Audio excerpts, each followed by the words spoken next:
Hello hello जी। हाँ बोलिए। अब कब आइएगा जी?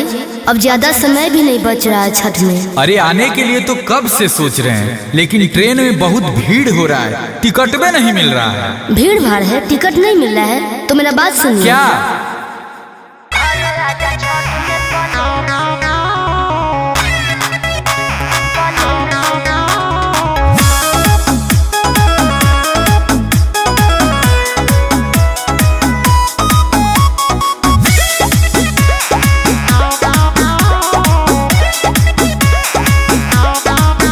तोहरा 3 दिन लागत ट्रेन से,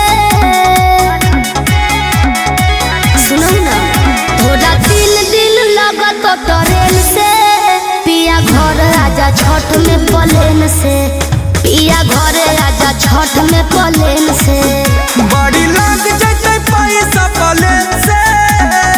अच्छा अरे बुझा हमार बात। का बुझा? बड़ी लग जाते पैसा प्लेन से। रानी घर अइबै छठ में ट्रेन से। रानी घर अइबै छठ में ट्रेन से।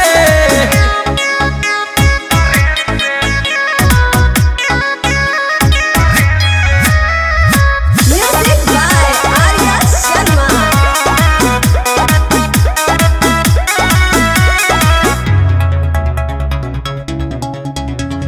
ओई बहुत ट्रेन से तो समय लग तो ज्यादा, कबले पहुँचबो बिहार तो नवादा। टिकट कटवाई लेबै, चिंता नहीं करगे। 3 दिन पहले पहुँच जैबै घर के। अच्छा घाट बन रहा जैसे भी ट्रेन से, हो घाट बन रहा जैसे भी ट्रेन से। पिया घर आजा छठ में प्लेन से, पिया घर आजा छठ में प्लेन से।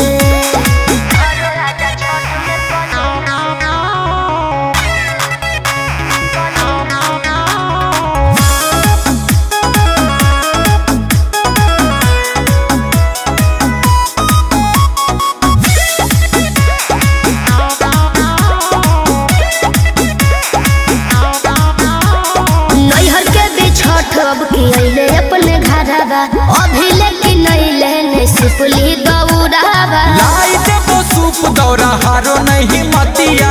हंसी खुशी कर धनी छठ के बरातिया। ठीक है अमन गुंजन काम कर हो गडेन से, अमन गुंजन काम करो है बरेन से। रानी घर अइबै छठ में ट्रेन से। सच्ची रानी घर अइबै छठ में ट्रेन से। जल्दी आइए।